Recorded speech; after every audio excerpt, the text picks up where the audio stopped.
meetings. So that is a important way for us to share information with the public. We are planning community walkthroughs in impacted neighborhoods where we've seen significant flooding. We want to get out there working with the council members' offices, with the mayor's office, with other agencies to actually meet people in their neighborhoods and to share information with them and to get feedback from them about what their concerns are.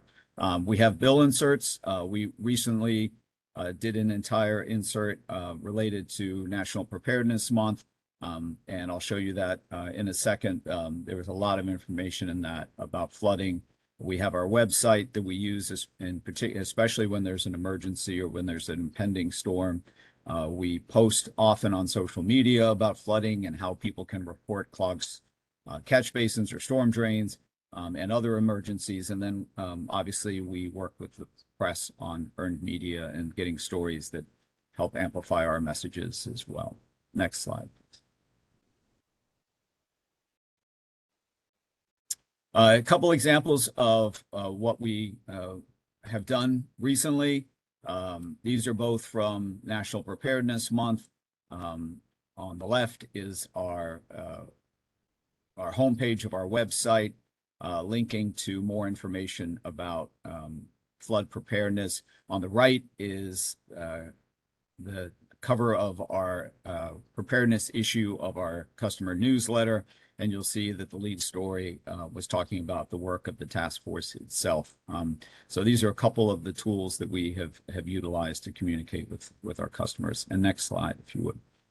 And one of the things before I wrap up, I wanted to mention is that we anticipate, I'm sure you are aware of our Clean Rivers project.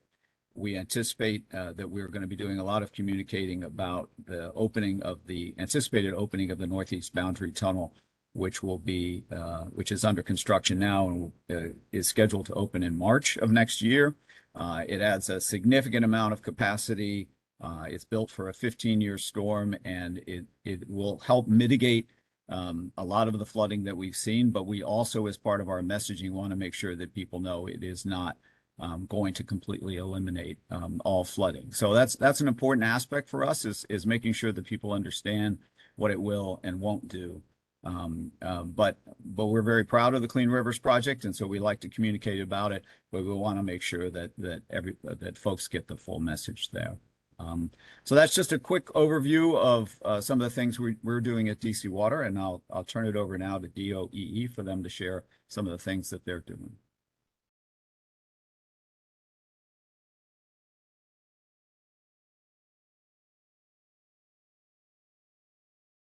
Thanks, John. And I'm going to pass it to Victor from my team to talk a little bit about our outreach plan in the next fiscal year. Victor?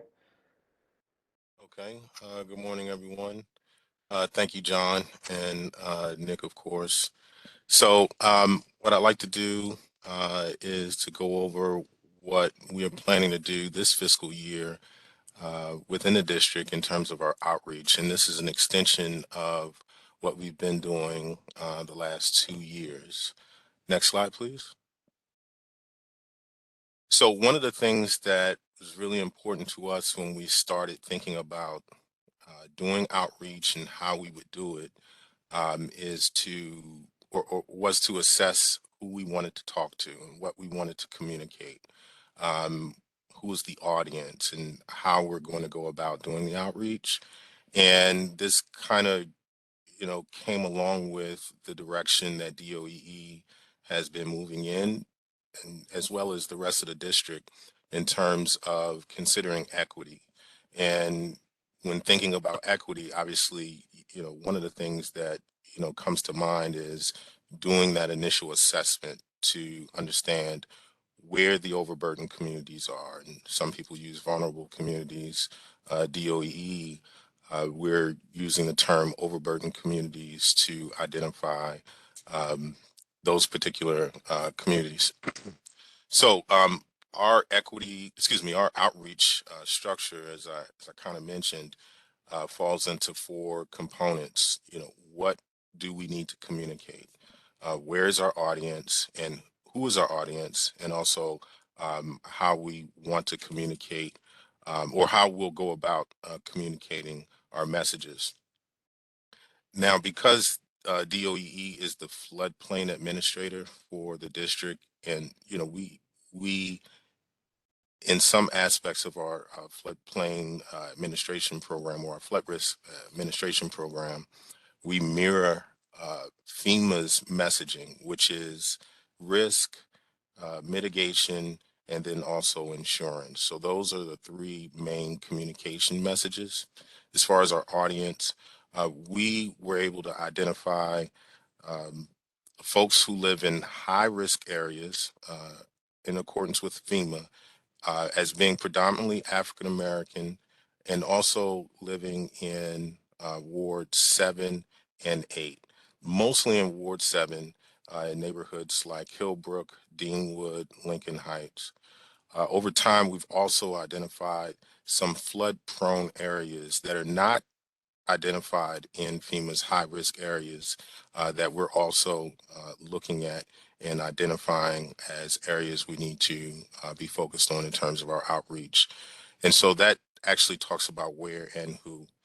Now, for the rest of the presentation, I'll get into how we are going about doing this. Next slide, please. In addition to the other folks that we're focusing on, the audience would include commercial and residential business owners. Excuse me, commercial and residential owners, and how we'll go about sort of reaching out to these folks is as follows.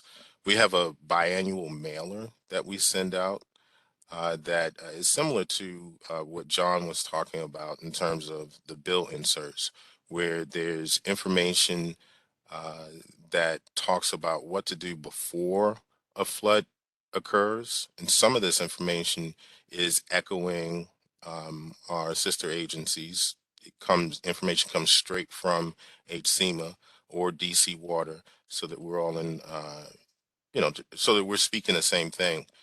So we talk about what to do before a flood occurs in terms of, for example, downloading the what is it, the three, not the 311, but the alert DC app on your cell phone, if you have one. That's one thing that we highlight in the mailer. And then also the mailer talks about what to do during a flood and what to do after the flood. The mailer also includes, well, this year's mailer has a QR code inserted onto it that will allow the reader to go to some resources. For example, our Flood Smart Homes program that is open to folks that we know that live in flood prone areas, as well as people that live in high risk and moderate risk areas across the district. So that mailer this year, we're hoping will get some additional people signed up for that. So we're looking forward to getting that out in November. And obviously, we do pop-up events like everyone else. When we hear about events that are happening in areas that we know we need to be in, we're ready to participate. And a lot of times we get invited to these events.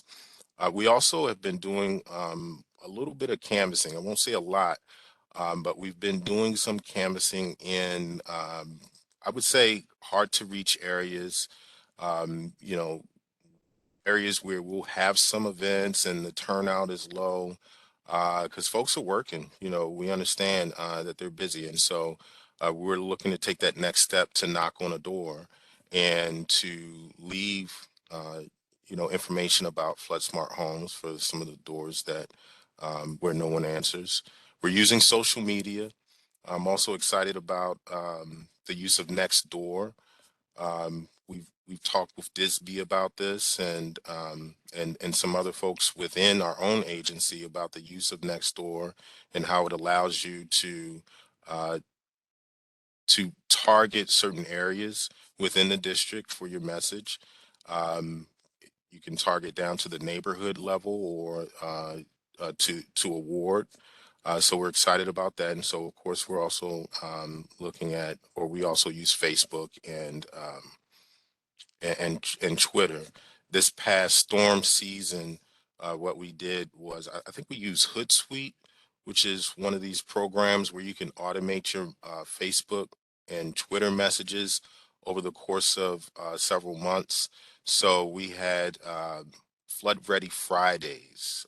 That was our hashtag for some of the messaging that we had over the course of Mid-Atlantic storm season, which ends um, at the end of November. Obviously, we do community meetings. We try to make it out to community association meetings, ANC meetings, and also there's some stakeholder groups within our focus areas that have meetings.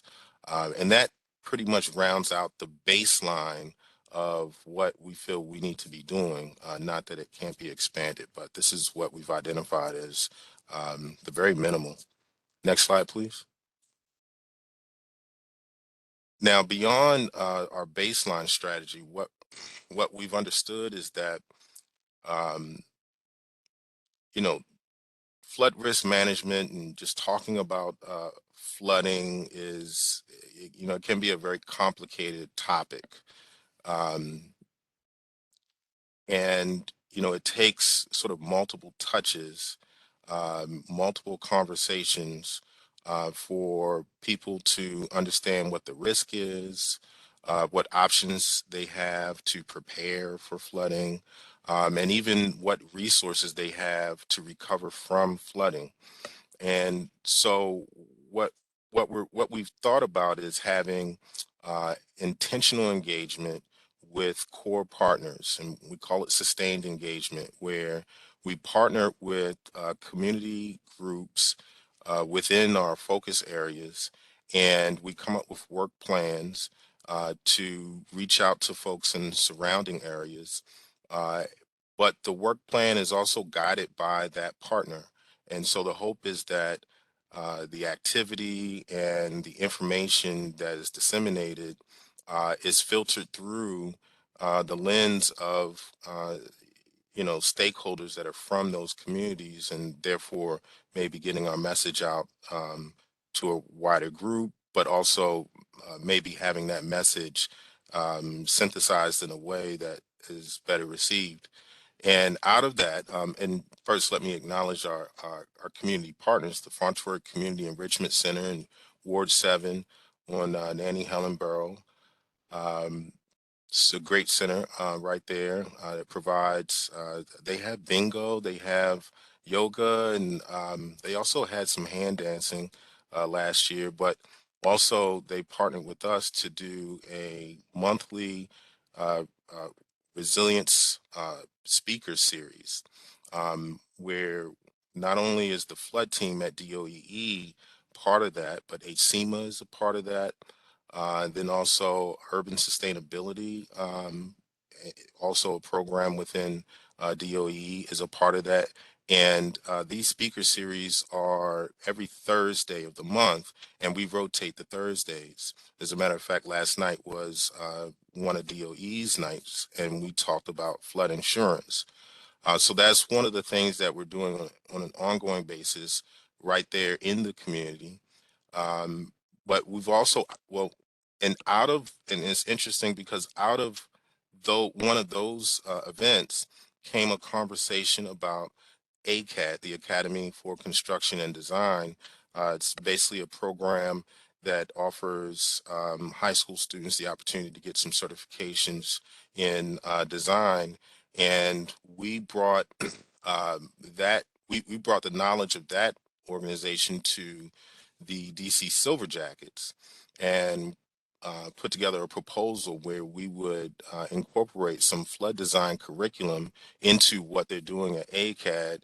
And fortunately, that proposal was awarded. And so we'll be going about the business of teaching some flood design at ACAD over the next 2 years.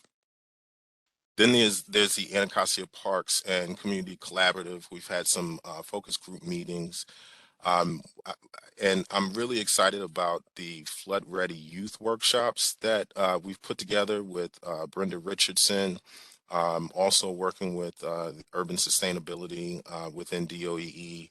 FEMA has come to support us with this. They have a virtual activity for the students, and then also HCMA once again has partnered with us. Kim McCall has partnered with us to put together these workshops where basically we have, you know, 5 or 6 different stations for students to rotate from and learn different aspects of what it means to be flood ready or flood aware. And so the first one we had was this past spring at Anacostia High School, and it went pretty well. The students were excited, and the folks that participated had a good feeling about it. And so we're continuing that and hoping to have our next one at Hart Middle School in conjunction with their after school program. I think it's called the after school all stars. So we're looking at doing that.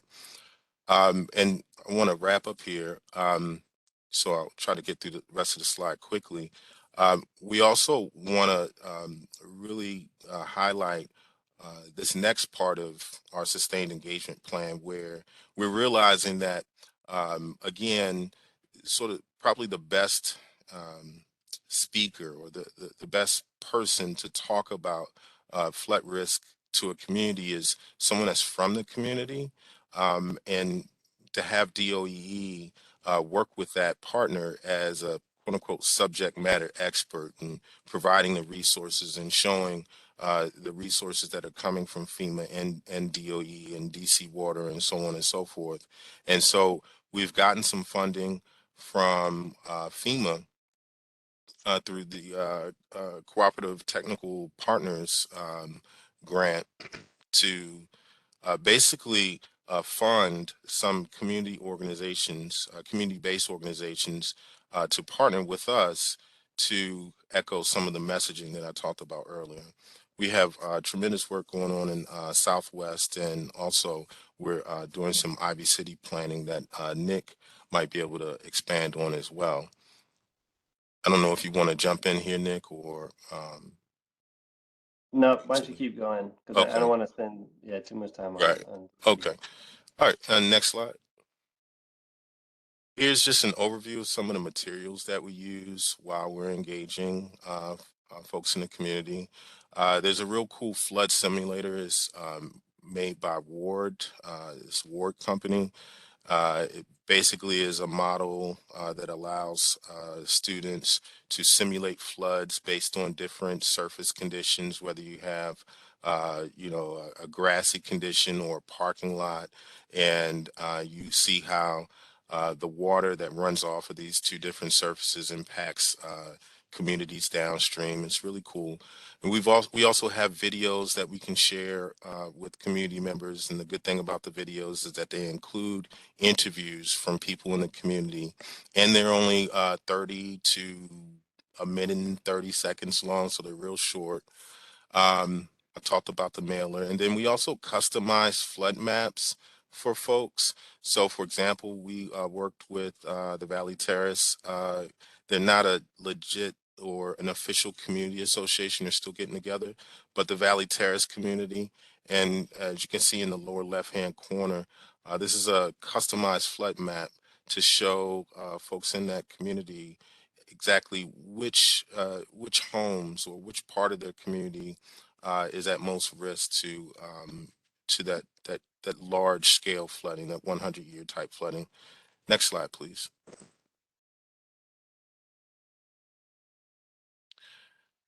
And so some of the resources that we lean on heavily, our flood team, there's 6 of us, and, we join in and pitch in to support one another with creating products, our time at community events, and then also putting grants together to fund the work that we do.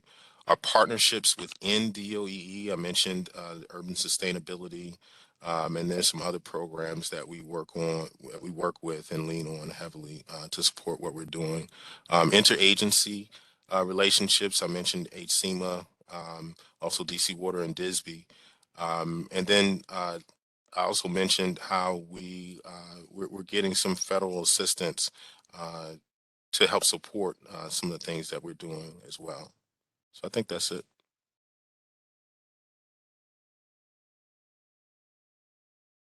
Thank you so much, Victor. That was great. It's really helpful to hear how both DC Water and DOEE are working in the community to try to get the word out and engage the public to, one, prepare, and also if something does happen that they can know what to do to respond. I know we have others that would like to contribute to this conversation. So before we move on, let's just spend a little bit of time. Dr. Hewitt, are you still on the line and available to maybe share what ORE is doing? And if anybody else is interested in joining the conversation, please do. Hi, Monty. Yes, I'm here. First, thank you, John and Victor, for those presentations. I don't have any slides, but a lot of what I wanted to highlight have already been mentioned or alluded to, particularly by Victor in highlighting the equity framework from DOE. And for those who don't know me, Amber Hewitt, I'm the Chief Equity Officer for DC government and the Director of the Mayor's Office of Racial Equity. So really excited that we're having this conversation and being intentional around outreach. We often use the term meaningful community engagement in our office. And we see that as a critical component of the equity process. So similar to what Victor mentioned, as far as leaning on trusted community messengers or credible messengers to reach the folks that we're trying to reach when it comes to all of the great recommendations that are coming out of the task force.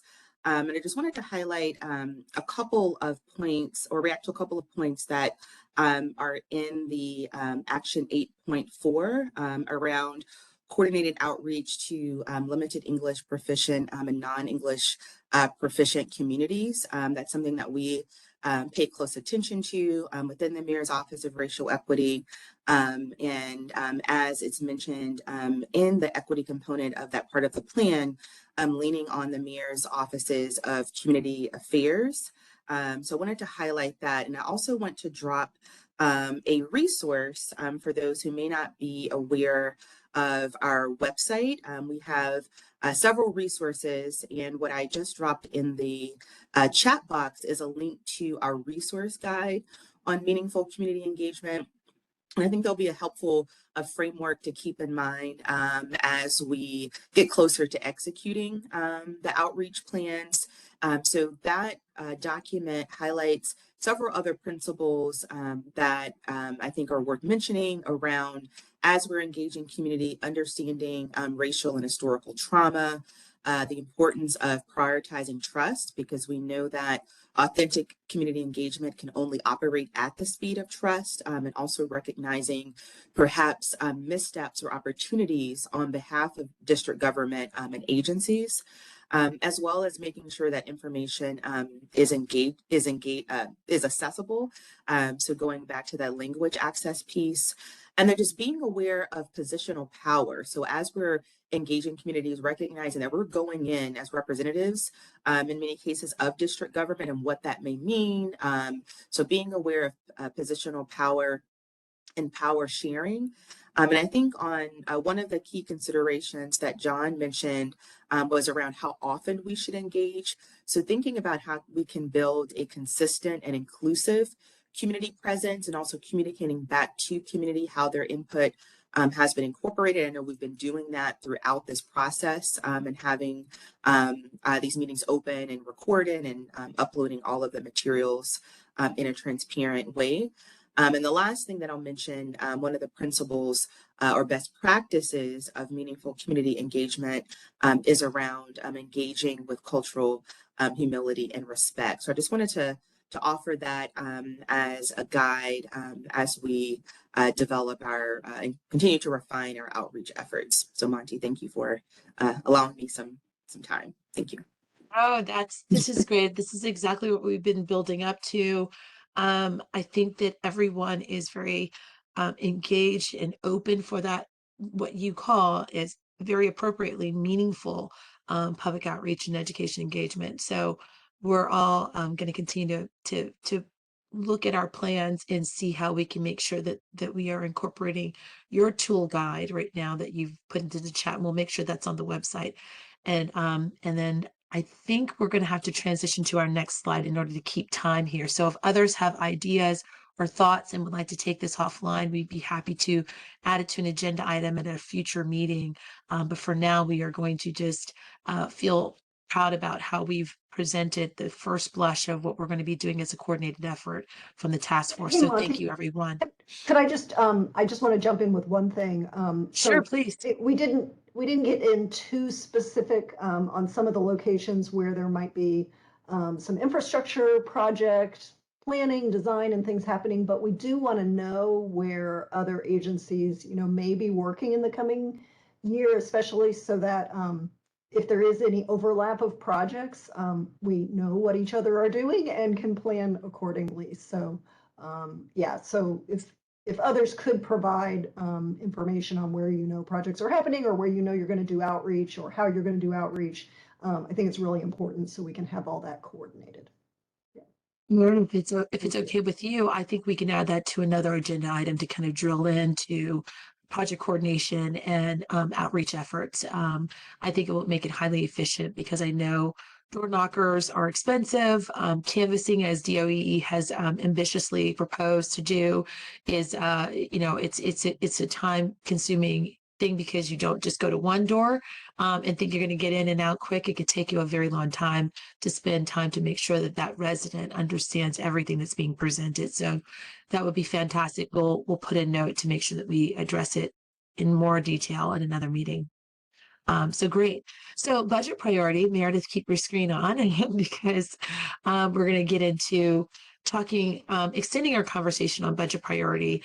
It's so important that we all as a task force coordinate this effort and make sure that we're all using this budgeting process to get those budget marks in and hold tight to them instead of getting them pushed to another year. So with that, I'll have Meredith speak up and tell us a little bit more about what we're trying to do here from the Flood Task Force point of view. Thank you, Monty. Yes, I'm Meredith Upchurch from DOEE. So we are in the early October, which means we, in the district government, we just switched to the new fiscal year FY23. And you can go to the next slide. And we are starting planning for FY24, which will start on October 1st, 2023.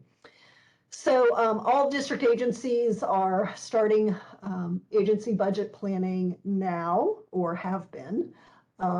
Budget requests are due around mid-November, and those get submitted to the Office of Mayor and the Office of Budget and Planning. There may also be federal grants or formula funding from federal agencies that are part of that budget planning process or done on a separate timeline. So from the Flood Task Force perspective, we want the Flood Task Force to be able to support any agency budget requests that are related to projects you are doing as, to support or as a result of this Flood Task Force or to support flood planning, response, flood risk management, infrastructure projects, whatever it may be. We want the Flood Task Force to support those projects, to show support for those projects so that if budget requests are being submitted and they're not standard or routine and may require specific budget allocations from the city government, then we want to be able to show that support. So what we're doing to achieve that goal is we're developing a slate of project budget requests. And our goal is to have this list together so that we can vote at the next task force meeting, which will be November 16th. So just a little over a month away. And we've got some lists that are in progress. I'm going to show those on the next couple slides. But what I want to make sure, I sent this out to all the agency reps who have projects on this list. We want to make sure that your project is on this list and that we reflect the budget request that you may be putting in, so we can include you on our slate of projects. Okay, so first caveat, I've got two slides here. The first slide is for non-infrastructure projects, okay? First caveat is this is a draft, work in progress. It may have wrong data on it. So, so the effort here is to get the data on here correctly. We scoured all of the action plans that agencies have created, whether they are in final form or draft form, and we pulled data out of there to start this list, okay? So this may have more than what is actually going to be in an FY24 budget. It may have less, we may have missed something, but this is what we want to do. We want to get this list correct. So what we've got here in our list is what the project is, connecting it to our action plan number, who the lead agency is. That may not be the sole agency carrying this out. We're trying to document how much money is already secured for FY23, so we know it's currently going on. If you've already got money secured for FY24, and then if you're putting in FY24 budget requests, either local, which is what's going to go to the mayor's office, or federal, which may go to any federal agency. We don't care. We just want to document, you know, what's coming out of this task force, you know, what all the agencies are doing to help manage the city's flood risk and protect residents. Okay, so in this color-coded chart here, the colors just indicate different agencies to help us look at this all this data a little better. So I'm going to give a brief overview, and then I'll open it up to any of the agencies who want to give comments. So just briefly, with DC Water, we know DC Water is working to expand the backwater valve installations, has put in a federal request, and also is securing local money. I'm not sure if that's DC Water allocated money or separate. For DISB, we want to try to document here money you've already got allocated to do either analysis or outreach for the flood insurance efforts you have. And this may not also include all of your items. I was trying to summarize it. But then for any of the actual implementation, you know, is the implementation money, does there need to be a request for FY24 for some implementation money for whatever program, you know, may be rolled out? Should there be a placeholder there? Department of Buildings, there's a position request to help with floodplain construction oversight. DOEE has multiple items here, several already funded in FY23, Flood Smart Homes, the integrated flood model, some outreach. We're going to pull some money we have to work on a drainage complaint database. We do have some money rolling into FY24 for those efforts, and then we've got some planned local budget requests already planned to submit for FY24. And the last group in this list is HCMA, and then also paired with DDOT. These were some things we pulled from the action plans, so they may need updating, but this was our first pull. Contractor to support P Street levee closure, some flood risk outreach, expanding the 311 capacity for the call overflow, and then also the flood warning signs and warning sensors installations. Okay, so with that, I would like to open it up to any of these agencies, DC Water, DISB, DOB, HCMA, or DDOT, if you want to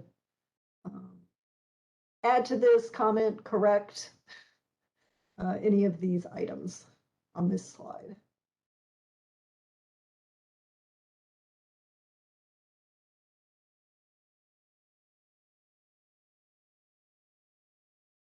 So, Meredith, Meredith, just so I'm clear, this is budget request. Because I'm not sure. It sounded like maybe you said this is budget requests that would be in either our budget, for example, DISB, or well, I guess it would be in our budget. These would all be things in our budget, or would they go through a different budget? these would all be things that are in the district budget. If, and I think specifically for DISB, this would be what DISB is requesting in your budget. Okay. Now, if to implement any of the insurance plans, there needs to be budget in another agency's budget, then let's add that to the list, you know? Because I think, for example, for the remediation, you know, if particularly if we go with the grant option, you know, I don't think we would be the agency Mm. to run that. That would have to be somebody else. And I know we've had some discussions about where that might properly land. But even if we go with the insurance option, you know, we can't be the agency that sort of implements that and regulates the insurance company. So either one of those, I think, you know, there would have to be, when we get to actual implementation of the program, there would have to be money in somebody else's budget to do that, because again, we're really a regulatory agency, and that kind of falls outside of what we do. Okay, yeah, that's really good to know, and let's keep that in mind as DISB is continuing to work on the insurance options, you know, and maybe that needs to be part of a very near-term conversation to decide what agency that may be, and if there does need to be an FY24 budget request developed. Hi, Yeah, very Meredith. good point. Yeah. Hi, Annie from HSEMA. We are gonna change the amount that's going towards action 9.3 with flood warning signs and sensors, but we still anticipate it will be a FY23 federal and local budget. It's just the amount's gonna change. Okay, great.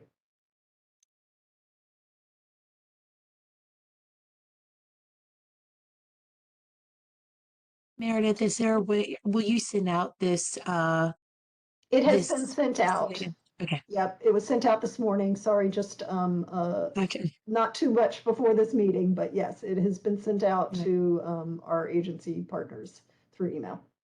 So Okay. basically, if you don't see your agency listed here, take a look and see where it should go according to these action plans.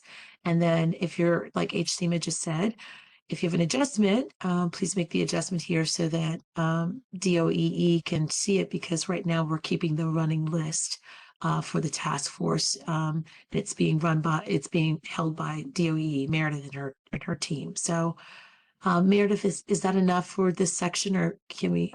Yeah, I think for this slide, we can move to the next slide. Great.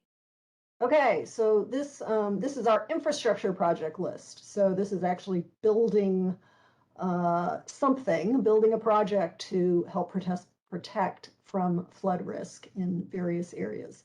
So 4 major groups of agencies: DC Water, DDOT, DOEE, and then the DGS and DPR group together. So you can see we don't have much information filled out on these items right now. And this, you know, the purpose of doing this list and putting the amounts in here is kind of twofold. One, to show city leadership and the public, you know, what money is being put towards these projects, you know, that we already have. We already have money in FY23. We've already secured money for FY24, and what we're requesting. This is not something the task force has to approve. It's purely a, you know, what can the task force show its support for and voice its support when these budget requests go to the mayor's office. So that's our intent of creating this list. I know one big project that DOE's been leading the early planning on and working with DPR and DGS to get towards implementation is the Southwest Buzzard Point interior flood resilience at Landsberg and King Greenleaf. We've got 18 million in FEMA funding secured, and now we need to allocate 6 million in local funding for match to get that design and construction underway. So that's our job, working with our partner agencies to get that in place. Question. Mhm.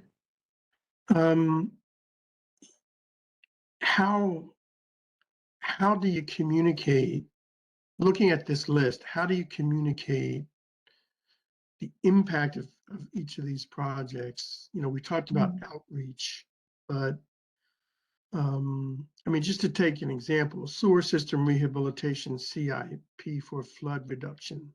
The worst flooding we've had has not been along the Anacostia floodplain. Again, the genesis of this task force was interior flooding in Ward 5. And so throughout the city, you know, I'm assuming that the sewer system, which is very old, is going to be inadequate as sea level rises and weather patterns change. So if I'm a resident, I'm going to look at this and ask, well, what are you going to do in terms of infrastructure in my neighborhood that's going to allow me to continue to live here safely? I'm just wondering, you know, if there's been thought or discussion about that in terms of outreach. That's a very good question, Sel. So I think we're playing, well, yeah, I'll let DC Water, DC Water, go ahead. we do need to expand on that. It is not about increasing the size of the sewers in neighborhoods. That is a losing battle because you'll never be able to keep up with the rainfall. Every year you're going to see higher intensity storms. All of that is about rehabilitation, replacement of inflatable dams. There's several other projects that are built into that. Yeah. No, I understand that. That was just one example, but my point is, if you're a member of the public, and you look at a list of infrastructure projects, you're asking yourself, how is doing that going to impact potential flooding in my neighborhood? And I'm just wondering if we have a way to sort of quantify the impacts of doing all these projects that can be explained in, you know, in simple language. Yeah, and we don't have a consolidated, consistent way to explain that across all these projects. We've been working on methods on how to compare them and prioritize them. We don't have that yet, but I'll take the DDOT Cleveland Park drainage and stormwater improvement project as an example. Yeah. There's a serious flooding problem, you know, at the Cleveland Park Metro Station, right in Cleveland Park. DDOT has a project underway. Design is in the finishing phases. They're adding significant storage and increasing pipes in that area to mitigate that flooding. So, you know, that's one example. So there's a lot of things happening, and there's a lot of planning going on. So I think we're trying to catch up to the, you know, for future projects, how do we prioritize those? How do we measure how many people it's going to affect, how many buildings it's going to affect? We know that through work with Army Corps of Engineering and FEMA, they both have cost benefit analysis that go through that may not exactly match how the district wants to prioritize projects. So there's a lot of factors that are involved or that could be used. To Sal's point, which was, I think, a good one, is how does public read any of these projects and associate it with them with the area that's going to benefit? yeah, it may not be. Got to think about that. Anybody else have suggestions? Well, So with- so to your point, I think that maybe something that illustrates that impact that could be simple. So when we're talking about the public, if someone's illiterate or not native speaking, they could see like the hot cold, thermometer, high value to low, low impact or something like that. Maybe we could do something that illustrates it as well as gives a little bit more detail behind it. And maybe we can work on this a little bit offline to speak to this point a little bit better. I think it's a great point to bring up. But I do want to be I agree. If you sensitive can to the time that we have. if you can show it visually, that's always more powerful than Agreed. Yeah.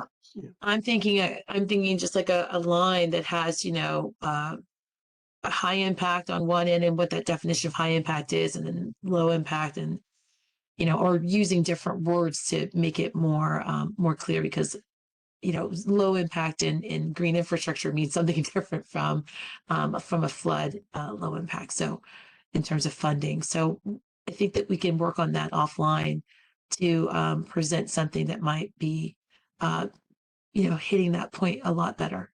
Yeah, and I think we've considered putting this on a map. That's right, Nick, Meredith. Nick will have to, We started talking about that in the beginning of the task force That's true. yeah. projects to GIS. That would help. Thank you, Sal. Meredith, I know you have another slide No, this is the last one. I just want to make sure, open it up for DC Water, DDOT, DPR, DGS to add anything they would like.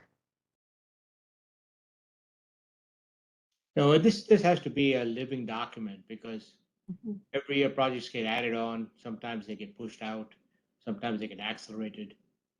So, Yeah, this is purely FY24 right, or FY23 and 24. That's all we're looking at right now. right.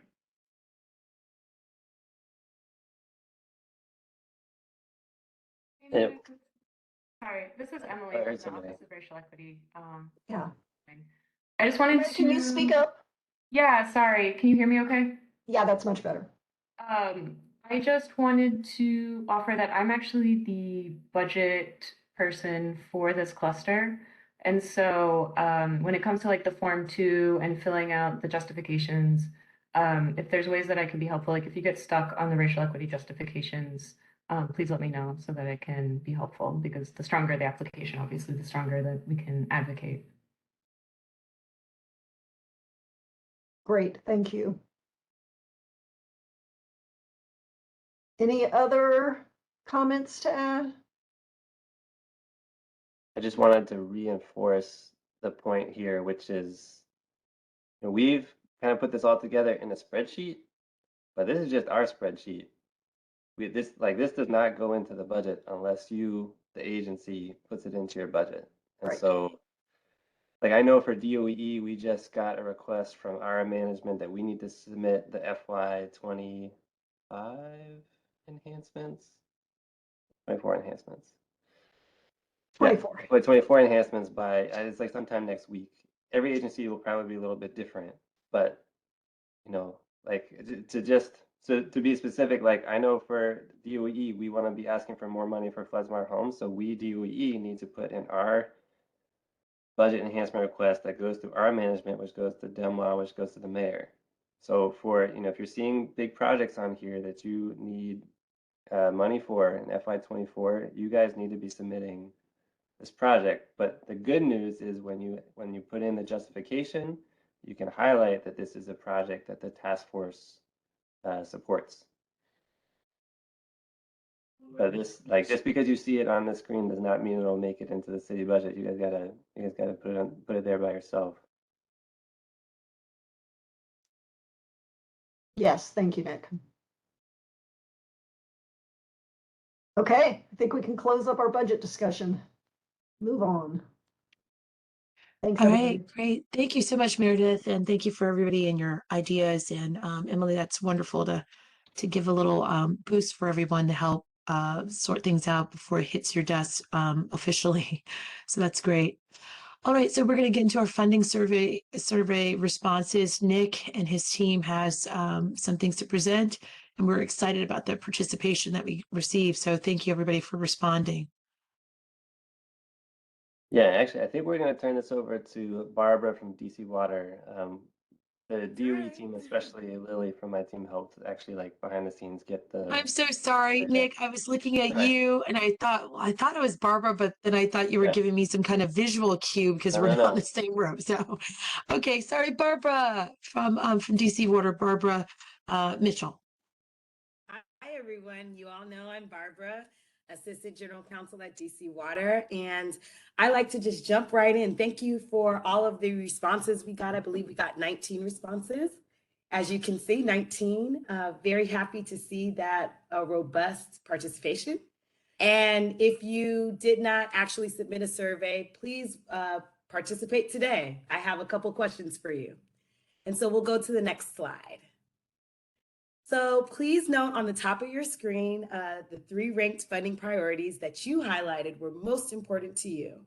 So number 1 is funding insurance or damage remediation programs for residential and commercial properties. Number 2, funding to supplement expenses associated with flood proofing residential and commercial properties.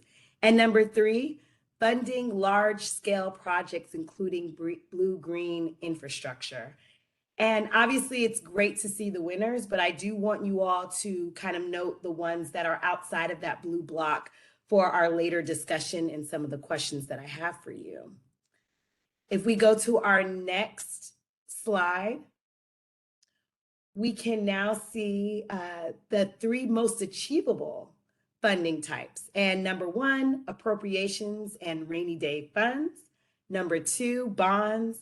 Number 3, private philanthropy grants. I got to tell you guys, I was super surprised by this. So you guys, I'm getting to know you a little bit more than I thought I did over this past year. So good to know your thoughts on that. And again, please also take note of those that did not make the top 3.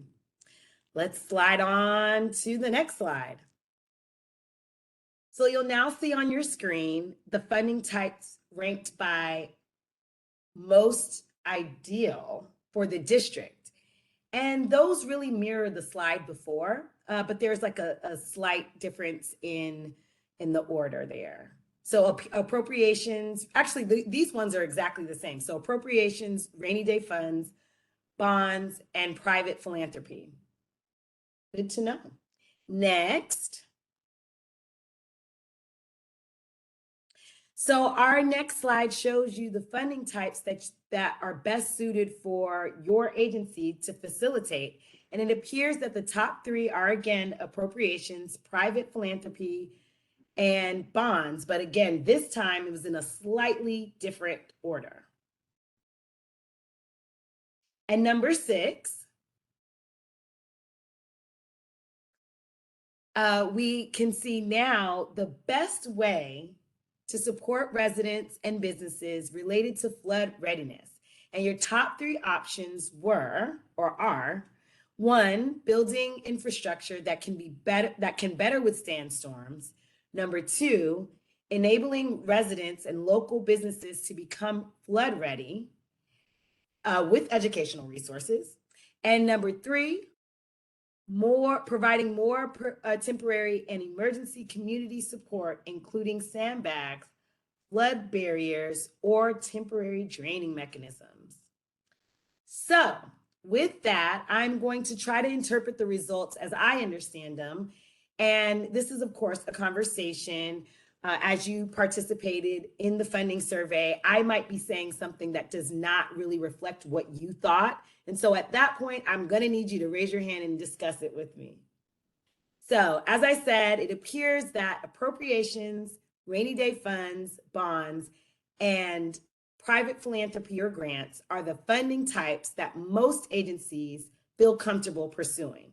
And I like this conversation right after what Meredith just shared with us, because as Nick highlighted, we're going to have to go after these funds. So we have to feel comfortable with going to our fiscal agencies or officers to ask for them.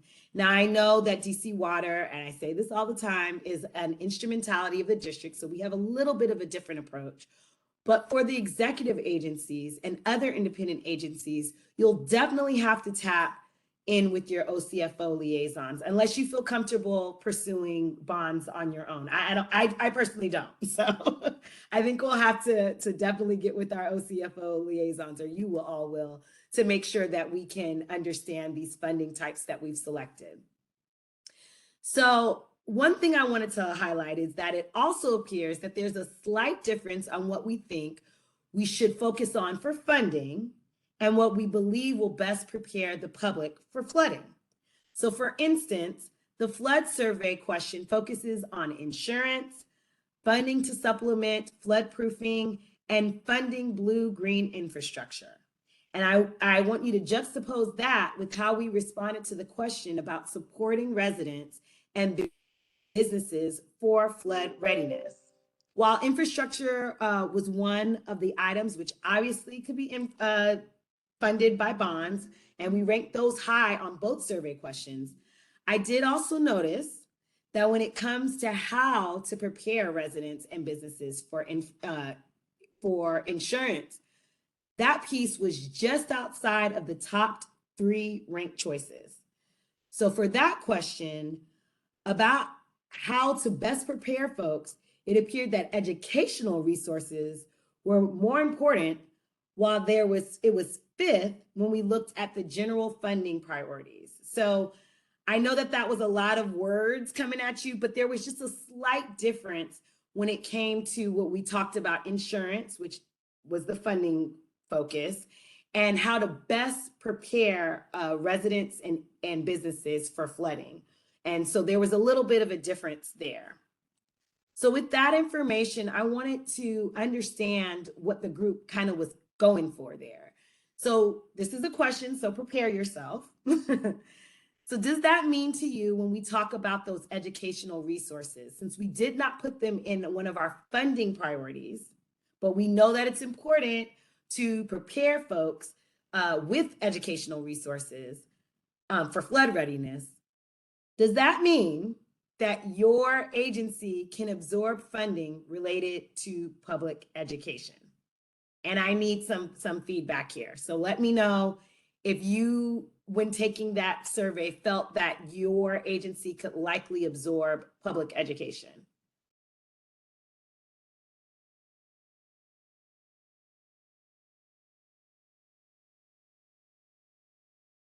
Oh, I don't mind calling on people. Can I just I was gonna say, say, Barbara, I think people like hearing your enthusiastic voice. So I do, but let me tell you something. I have no problem calling on people. Who do we have in the gallery today, Mom? Oh yeah, well, hello, Mr. Sell. Yes, go ahead. can I just say that I filled out the survey for DCBIA, but I didn't submit it because my impression was from the questions that it was only for the voting members. And so maybe I viewed that wrong.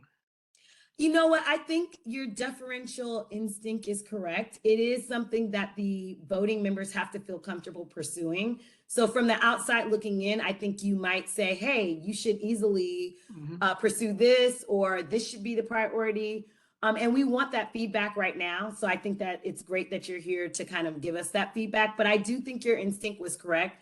We have to get out there. We have to ask for this. And this is why I'm posing this tough question, because our funding priority does not align with what we said we feel needs to get folks ready.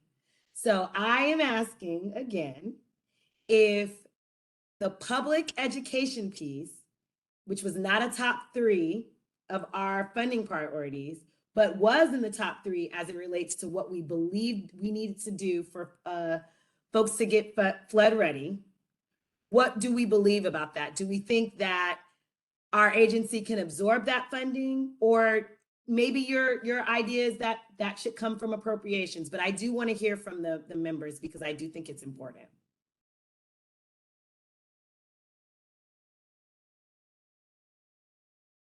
Let's see. Ms. Mitchell, Star Search. Okay, yes. this is Melvin Smith from DPW. Hi. I completed a survey, and a lot of my responses, well, to the first part of your question, no, I do not think DPW can absorb that out of our existing budget, the public outreach part. But I do feel like it's very important, and I know that there's a shared interest between many agencies on participating on community outreach activities. It seems like DC Water and other agencies are already doing a lot of things on their own. But if there was a way that we could combine our efforts with a specific funding type for these initiatives, then I think that is what we should pursue. Thank you so much, Mr. Melvin. And I think it's great that you piped up on that, because I want to get to you when we go back to number 3 on this slide that you see on your screen here.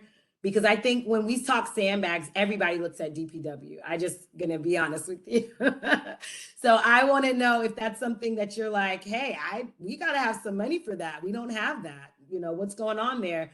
Or if you're like, hey, we could move some things around in our existing budget. Let's figure that out. I appreciate what you said there as far as not having the money immediately. I think what that means, because I'm happy, the silence is probably more telling. I think what you mean to say is, hey, we need money. We need some money. So what I see, just putting on my oversight hat from a couple of years ago, I used to work in the council, so I do have some experience there. It sounds to me like appropriations would be a line item or a funding source that we could look to try to help to educate folks about flood readiness. And so I do want to say that publicly to kind of get some feedback. If you don't say anything, I'm going to just assume you agree. But if you do want to push back on that, please let me know. But it sounds to me like each of our agencies do need to pursue some funding for educational opportunities. Can I get a half a nod, a possibility, a side eye or something? So Barbara, I've been thinking, I've had a lot of thoughts about engagement and outreach lately. And what I struggle with from just like the government agency standpoint is I feel like I'm often torn between spending time on outreach and spending time fixing problems. So like, for example, can we fix the drainage committee process? Can I spend my time on that and spend contractor money on that and do that, which, is ultimately in support of residents and flood resilience? Or do I slow it down, spend my time really trying to make meaningful connection with the residents but do it less quickly? And I struggle with that. Yeah. And everything costs, like, it's like, okay, so how do we fix it? Well, we could get more people, and then, but I don't always, like, yes, an easy answer is like, yes, give us more money and we can do more and better and do more and other things. But I want to be careful that that's not our knee-jerk answer for everything. Of course, because money has to come from somewhere and it has to reduce something else and someone else's priority. And I do respect that. But what I want to highlight here is that I think from the year that we've been together and trying to figure this stuff out, we've noticed that there is maybe a slight disconnect between what we believe we're doing internally in our agencies and what the public knows that they have to do. So I want to just put that on your mind grapes here, because I often say when I'm talking to some of my colleagues at DC Water, my sister, they all live in Florida. And when this last hurricane came through, she was outside taking pictures. She had her candles. She had everything because she was ready. She gets ready for hurricanes totally different than what we do here. And I'm thinking maybe we don't have to go as far as my sister, but we're likely going to have to change our approach to flood readiness. And what that really looks like is making sure that folks understand their part in preparing themselves. And so if we do put that down and we are not prepared to really engage with the public, we might just be talking in an echo chamber. We might have done all this work for nothing. So I did want to highlight that that slight inconsistency, because if we're not prioritizing the educational resource piece as far as our funding for flooding, there we go. There is a gap there. There could be a significant issue that we have to deal with. So I'm going to just say, based on what Mr. Sell said and what Nick said and what Jane says in the chat, that we likely need to look at appropriations as a funding source. Oh, and also Mr. Melvin, thank you too. So we need to look at appropriations as a likely funding source to get some type of public education. So maybe not an overhaul like Nick was talking, but we're gonna have to get something, because we need to close the gap in between what my sister does in Florida and what we're probably likely doing here as district residents, because climate change. All right, my next Right. One thought, Barbara, the difference between like number 1 and number 2, these are like, these are different orders of magnitude. We need hundreds of millions of dollars for building infrastructure. We need, I don't know, between 100,000 and $1 million. That's right. And actually, that's my outreach. next point. I said, Okay. like I said earlier, it appears that funding for blue-green infrastructure or infrastructure to withstand storms could possibly be achieved by bonds. So those that $1 million project, we could likely fund with bonds. But honestly, I'm not able to make that conversation kind of make sense. We're definitely going to have to give our OCFO colleagues a call to figure out how that works. Because I agree with you, Nick, a couple thousand for number 2 and number 3. And for the first slide on insurance and assistance with flood-proofing homes, definitely different than infrastructure. So I think that this is important though, because you have a disconnect here. I mean, what this is saying is that people think that the traditional priority role of government, which is infrastructure, is more important than providing flood insurance and deductible assistance. And what follows from that is that working out that list of capital projects is the single most important thing to do in terms of funding. That's right. That's what this says. I love that, Mr. Sell, and thank you for interpreting that piece. I kind of left it alone with, could we actually fund it? Those infrastructure priorities with the funding responses that we got, or the funding priorities we got. And so I kind of left it there. I really like that you took it a next step, which is, hey, this really is the most important. And what does that connect to? It's that action plan about prioritizing which of those capital improvement programs or projects are most important. So thank you for that next step there. And Monty, were you going to say something? we have somebody that's trying to speak up. I think it's Annie. Yeah. Hi, Annie from HSEMA. So I just wanted to follow up with a few comments. So with building infrastructure in relation to like hazard mitigation, so flooding, there are opportunities through federal funds such as BRIC, which is Building Resilient Infrastructure in Communities, which we can talk offline if people have ideas regarding infrastructure and need assistance with funding.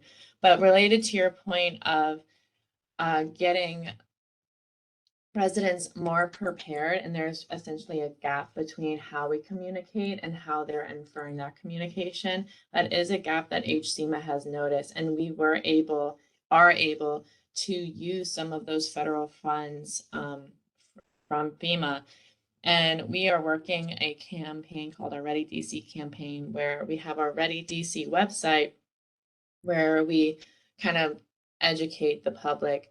But we noticed that it needs a total refresh, an entirely new overhaul. And we brought on this contractor, and it's one thing to just redo a website, but we want the website to be meaningful to the residents. So we have started with these engagement with residents, literally like knocking on their doors, going to their homes, going to their businesses to not only discuss, what do they know and what do they not know, and really learn how to tailor flood risk information to the resident in relation to their life, them being a senior, living in a certain area, owning a business, etc. To also how do they engage with the website as is, and really using that community inform to redesign the website that is relevant to their needs and is user friendly. So that's one way that we are doing that. First of all, thank you so much, because I think what we have to really understand is that you all lead that emergency response. And so I'm wondering if people have reaction to what Ann just said, because the truth is that what we heard from some of our colleagues here about our flood readiness and how we're out doing public outreach and whatnot, it's not like we're twiddling our thumbs. I think what it is about effectiveness, about equity, right? So meeting people where they are and giving them what they need to be successful. And so my question to the group is, based on what Ann just said, is there something else that we need to be doing to kind of push that effort to the front? Do we feel, or maybe, Ann, this is a second question for you, do you feel that you have the funding to really get what you need to get done? Are you feeling like all you need is time now, or is there another funding need there? Do you need support from us? I guess that was a lot to throw at you, but anyone who wants to pipe up, I'd love to hear from you. Yeah, just to follow up, specific questions I would have to refer you to Vermesia, because she's actually the one leading that initiative. Right. But yeah, just refer those questions to Vermesia. Okay, and if you don't mind reporting out to us, just so that we're clear, because I think what's important is that we don't just say, oh, HCMA's got it, and then kind of turn around and leave you in the dust. We certainly want to support, because when you're successful with this, that means we're successful with this. So absolutely, if you can pass those questions on and let us know. And also, if you don't mind asking, if those federal funds you said, I believe BREC, are those funds you all, I'm not asking you right now, but if you can pass along to let us know, are those funds that you all are going to be pursuing yourself, or are those funds that you expect are going to be pursued by the agency, I guess, kind of that aligns most with the subject matter of the funding source? So any feedback on that? Yes. I'm sorry, Barbara. I'm gonna cut in here just to keep with our time, because we do have to talk about the insurance option and one other issue that is time heavy. So Okay. if we can carry on this conversation offline, I think that there's a lot here, and it all relates and ties back into some of the points that we've discussed already, which is the budgeting. We all know that to do outreach is not free. Yes, it is easy for, it seems like it's cost neutral to run these town halls, but it does come with a cost. And even with this flood task force, we've had hurdles to jump over in order to make sure they're reaching the low tech, no tech folks that are not native speakers, native English speakers, folks that are maybe just not dialed into the political process here in the district, and you have to do an extra effort to get there. So this is a larger conversation. This is the beginning of it. I think this survey gives a great baseline for us to start to move into some more mature conversations that help us get to something that finally, relates to like funding. So we'll move this offline. I had two other questions that I like to pose to the group. So I will be following up with you all so that we can have it. I think, unfortunately, this is where we need to kind of close up the ends. So I do want to make sure we get those two questions to them. Okay. Well, Barbara, if you want to, for now, put them in the chat. And then we can also make sure that it's sent out in a wrap-up email. Nick and you guys at DC Water, DOE and DC Water do a great job of sending wrap-up emails after the meeting. So we'll do it that way, if that's okay with you. Sounds good. I'll do it right now. Thank you.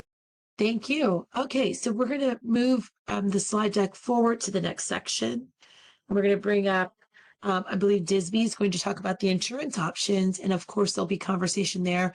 Just to give a mark of time, I think we're going to have to make an adjustment and give 15 minutes. I'm so sorry about that, but if we're going to fit everything in, if it goes over a little, that means that the end just gets shirked a little bit. So, so with that, someone from Disby will be giving a little update on the insurance options, and maybe it's a Phil. I'm gambling. It might be a Phil. Yes, it's going to be me this time. So, yeah, I just say that you know, I can probably wrap this up quicker than 15 minutes even, although, you know, if people have questions, obviously that'll take longer. But so we are so the main focus that where we are now is, you know, we're going to be looking to evaluate.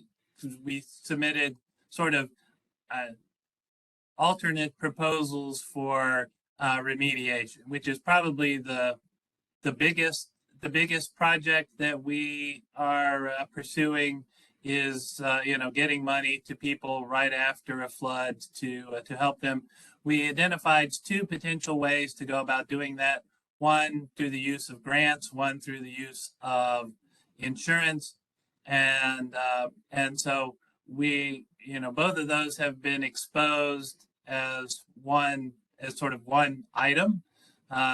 So we're not going to pursue both of them. So we're going to focus on one of the two of those, and you know, the quicker we can get to a determination of which one we want to pursue, you know, the better that will be all around.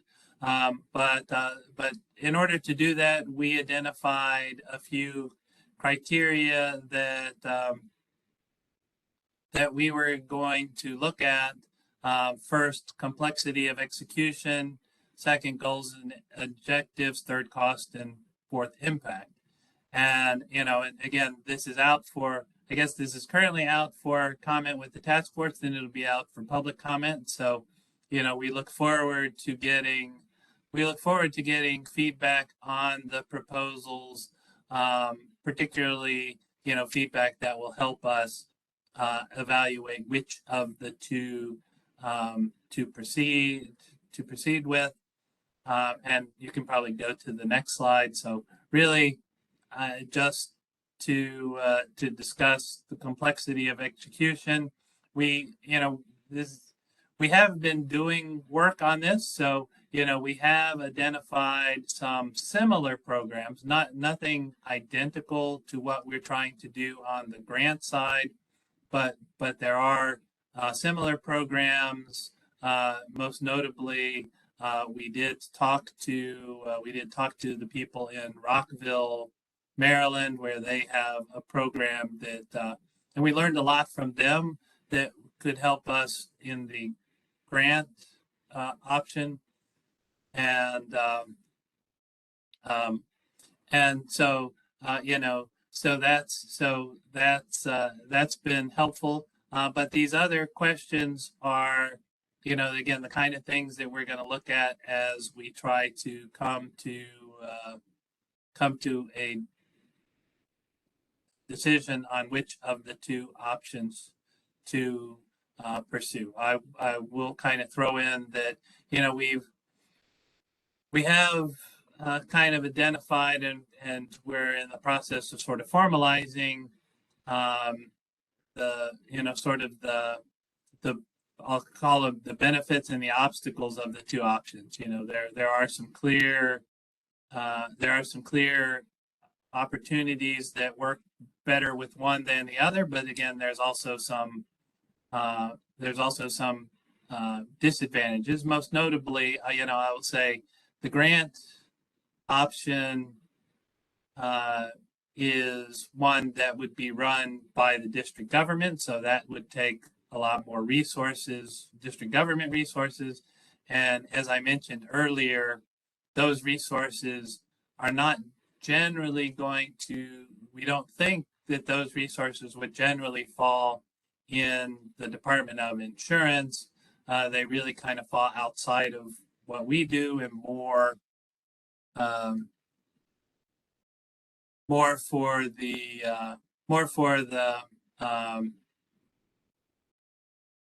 for other agencies to do. On the insurance side, you know, that one again, we would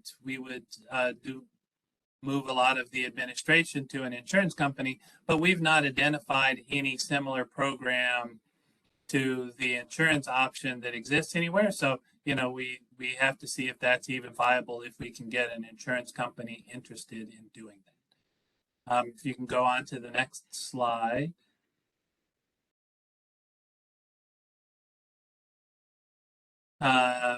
So again, these are the other options. You know, there's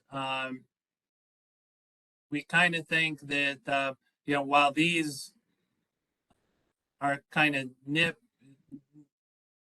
at the edges of, you know, flood insurance or other insurance coverage, you know, we've talked about, for example, coordinating them with subsidies for purchasing flood insurance, things like that. And we want to make sure that I think both of the options, you know, we have a proposal for providing immediate relief to in this case low income homeowners and renters.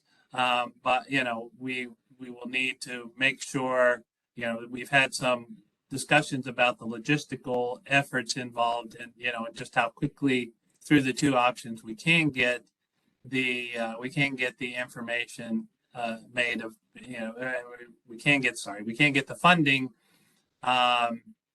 available to the affected residents. And you can go on to the next one. So, and this is another one, again, you know, the cost, if we go with the grant program, the cost is going to be, you know, directly borne by the district government. And if we go for the insurance option, the cost will be really the premiums, because the proposal is for the district government to cover the cost of the premiums for the low income residents. So, you know, presumably, if the benefits are about the same, the costs will be roughly the same. But the way they fit into budgets and the way, you know, that they're determined will be very different for the two options.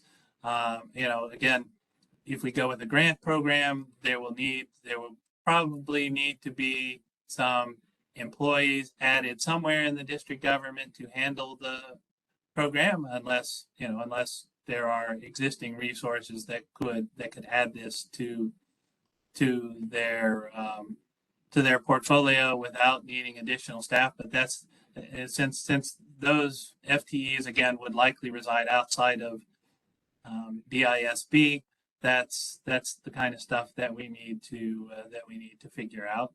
And then you could go to the last slide. And so the final thing is, you know, to make sure that we are hitting the people that we intend to. You know, we've generally said that this is a program for low income district residents, although we have not specifically. We've discussed using some of the same standards that are used for housing in terms of identifying the appropriate population, but really, I think that's going to ultimately be determined by the amount of funding that we have and how much, you know, how broadly we can go in defining low-income residents to stick within the funding that we have. So again, we have done some work towards these things already. We hope that through the comments that we will be receiving from both the task force and the public will give us some additional insights to help us. But these are the criteria that we intend to focus on. And again, some of the questions that to address those focuses to help us make the determination of which of the two remediation options that we want to pursue. I will say that again, there are 3 other proposals on the insurance side those are more internal to DISP. They don't involve as much interaction with other agencies, but we will also apply the same criteria to those other proposals, which were an outreach proposal to increase the number of people with insurance covering water damage, which could be both flood policies and endorsements to their homeowners policies to cover water damage. One that requires insurance companies to identify and provide the cost of water coverage enhancements on homeowners and renters policies. And the other one, the final one, would give credits for risk mitigation structures that a homeowner or renter has in their property to make sure that the insurance companies provide discounts for those. So I know I went through that kind of quickly to try to help with the time, but I'm certainly can answer questions if anybody. Philip, don't worry. We're gonna if we want this conversation to not be rushed. So behind the scenes, we've decided that if we don't have the time, we will just move this agenda item that we have next to another meeting. It's okay. So please, everyone, feel free to ask questions, because I can ask about 5 questions here myself, but I'm not on the task force, so I will let you all discuss. I'd like to ask a question. So what's the time frame? This is fantastic analysis that you all are planning to do. What's the time frame on doing this analysis? So we think it's important to get the feedback from the task force and from the public, because we suspect that we will get information that will help us make the determination. So our goal, we've had some discussions about how, we realize the quicker we do this, the better. But we haven't completely resolved the timeline yet. But we would hope, I think, to have a recommendation on this, shortly after the end of the comment period, so that we can reflect the information that we get from, again, the task force members and the public to help us make this determination. Just so I'm clear, going back several meetings, there was a fairly detailed design presented for a district-run insurance program. Correct. 1, and 2, we had people in from New York and Wharton School of Business who had designed a parametric program for low-income neighborhoods in New York City. So 2 questions. 1, are we considering the parametric approach at all? And 2, is that fairly detailed district-run program that was presented earlier still on the table? Yes, that's one of the 2 options. That's the insurance option, and I will say that it is. We kind of describe it as quasi-parametric. It would be different from a typical insurance, a traditional insurance policy where you suffer a loss, you provide you file a claim, you submit your information, and you get you get your claim addressed. This is one where the idea, and again, we haven't seen this kind of program really anyplace else, but the idea is that that if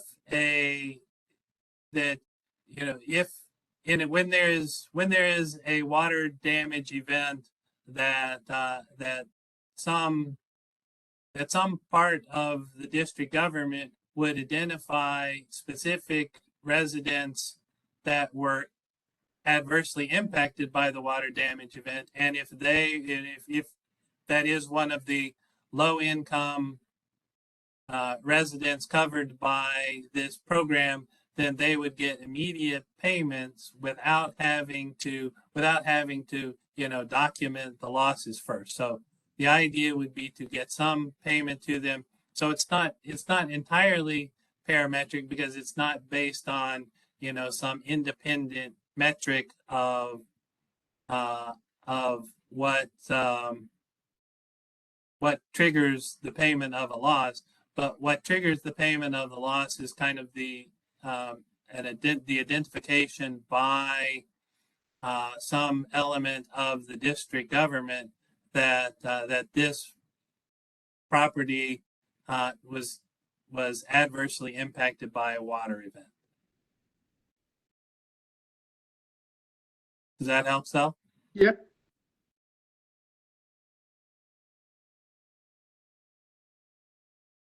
And I will say that I've got, there's several other people from DISB. I certainly don't want to dominate this because there are certainly people who've done a lot of work on this. And if they have thoughts, they can certainly indicate, provide their thoughts as well. Hi, Phil. I think I wanted to just kind of get a clarity on what Mr. Bernardino mentioned. And I thought maybe he was talking about the initial captive for program that was initially proposed by ORM. So I'm not sure if he's talking about that one or the one that 1.7B, the insurance remediation program. So I just wanted to get clarity because at one point there was a suggestion on the table for a district run insurance program that would have been run through the Department of Risk Management. So I don't know if that was what he may have been talking about. I just wanted to get clarity. Or was it the one that Phil mentioned? Yeah, I was talking about the district-run insurance program, and I remember it being described in some detail. I also remember it being said that you didn't know whether there was an appetite for it in the reinsurance market. And then separate from that, I was talking about the New York City parametric example that we heard about. Okay, so, thanks, Angela. So, yeah, so we are still, I will say that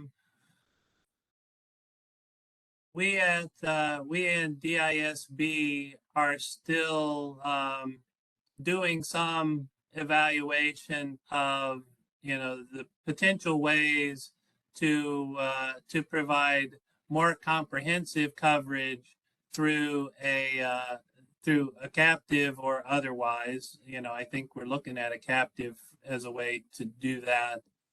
But that's a different as Angela mentioned, that's a different program. Sorry, this is the insurance proposal that has much lower limits. That's really sort of tied to the deductible for a NFIP policy. So this would be a low limit, quicker payment kind of program. Is the one that we are currently proposing. Although we are still looking at and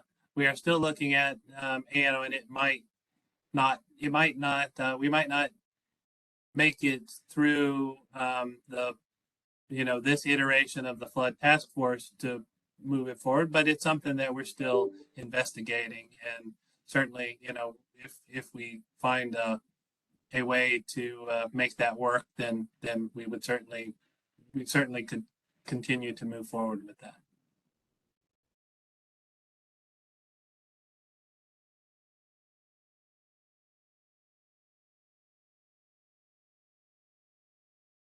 Phil, if I may just address one more quick point and make one or get clarification.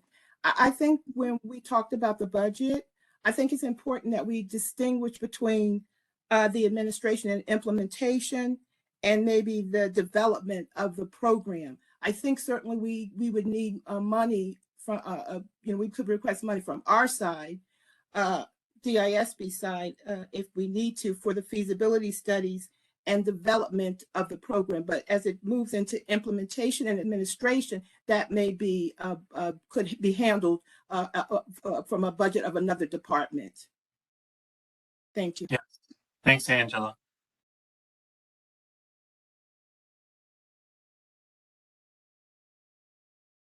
Other questions?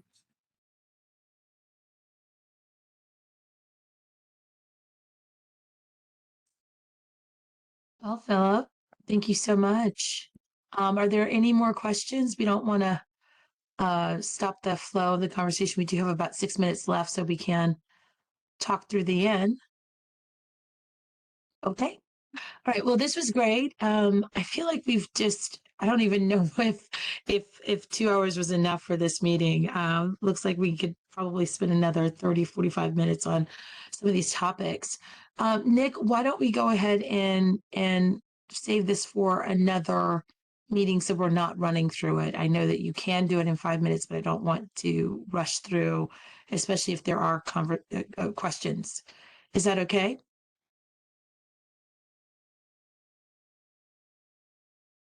Nick Bonnard? I was on mute. That works. I'll mention quickly for DDOT, DOE, DC Water, and who am I forgetting? Department of Buildings, folks that are typically a part of the Drainage Committee. We're going to try and set up a meeting to talk about some workflow kind of outside of the task force, but then we can report back our progress here. So maybe when we meet next time, instead of just giving the overview that I was planning on giving, we can have some show some progress. Okay. And I think that works out too. So great. Yeah. We're flexible. We're flexible. All right. So we're going to go, Rachel. Yes, please. Thank you. We're going to advance to that. And Nick, do you want to do are you doing the closeout or is it? Yeah, I can do the closeout. Okay. So yeah, Great. I think the key things are, so that, we've got 3 slides just to remind you that right now, all of you have the opportunity to comment on these action plans, including the ones that Philip Barlow was just talking about for DISB. And so these are in an email from the DC Flood Task Force. You can just comment right in track changes. We recommend that's how you do it. So it's a little bit easier for all of the agencies to kind of know what you're talking about and what changes you're suggesting. So yeah, please make sure you do those. I think we set October 26th or 27th as the due date for those comments. Again, this is member only. So you can skip to the next slide.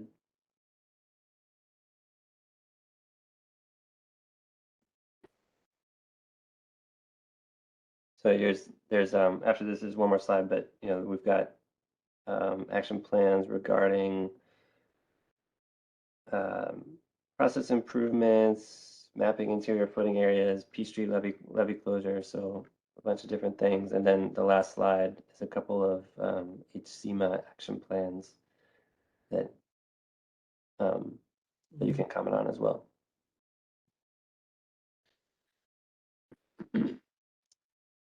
Yes, and so also as a heads up, this is not an action for you guys to do, but the action plans that are on this list are currently out for public comment. We've gotten a few comments already, and I've forwarded them on to the relevant agency. And we're closing the public comment period on October 28th. And after that, whoever is the lead agency on the action plan will have a couple of weeks to incorporate the public comments, and then make any revisions and then get it ready to present again, or to give it to the task force for their final approval. So nothing to do right now, but heads up on October 28th, you'll have a chance to look at all those public comments. We don't send them earlier, and then make any updates. So yeah, just to reiterate, I think 2 of the key topics. So 1, I just explained, please do comment on the action plans that your colleagues have put together to, address these various questions on flooding. And then number 2, what Meredith talked about a little bit earlier is please do identify projects both in the spreadsheet that Meredith sent around this morning, but also it's not good enough if you just put it in our spreadsheet. I would love to be able to submit your own agency budget request for you, but I can't. I don't work for your agency. So if you want to put this in the budget, you have to put it in your own agency budget request. So please do that. And yeah, I think that is it. Great. I would add one more thing for the homework assignment is that the public to please take a look at the website, take a look at the batch 2 action plans and give your feedback. That is going to be the most helpful thing that you can do because it's how you engage with this process and let us know firsthand how flooding affects you or what your concerns are about flooding or your lack of understanding about what to do to be prepared. So this is the time to kind of engage in this process. So we do hope the public will do a little bit of homework as well. Right? Philip, did you have something? I just wanted to check to see if this combined meeting was a one-off or if we were going to change to that going forward. I would say that it might be a one-off. What do you guys think? Because we had so much to discuss. I mean, I don't know, but it's not up to me. It's up to DOE and DC Water. I think we're going to keep going this way personally. Oh, look at There's so that. much overlap. So Okay, well, here we go. Because we're now see. coming to the end too. We don't have many more meetings anyway, so I think we'll make an adjustment to the time schedule then, right, Meredith? Yep. There we go. So you too. Look at everybody chiming in. Okay. All right. Well, so the next slide, please. I think that's it for our meeting, right? No. So we do have these meetings coming up. That's why there's a TBD. Looks like we're going to combine them and we'll figure out that date and we will make sure you all have plenty of notice so that you can be prepared for engagement, as well as some folks sometimes have presentations. We'll make sure that happens. And then the full task force meeting, please make sure your calendar is marked. Not only you as agency team members, making sure that your director is there as well to represent, because we will be, moving action plans forward. So there'll be a voting process at that one on November 16th. And of course, the public's invited. It will all be on the website in terms of announcements and anything that you need to know in advance of the meeting. It'll be there. Okay, next slide, please. So I want to say thank you to everyone. I'm going to say a little loose term here, but we came in hot with all the questions, lots of engagement. I know that that Nick, Meredith, Salil, Barbara, John, and Victor had lots of, and Philip even had a lot of information to share. Please take the time to review the slides. If you have any more comments, please send them our way. I see that there's some questions in the chat that had been answered back and forth. And also Barbara entered information into the chat. So we will make sure there'll be a wrap up note to the team, to the task force, so that everyone can participate and really have their thoughts heard, and we can also share that with the public as well. So with that, I want to say thank you. Have a wonderful weekend, and we will be back at it with a lot of information for you to wrap up this meeting and also give you the new date for the upcoming combined action team meetings. Okay. Thank you, everyone. Happy Friday. thank you. Thank you.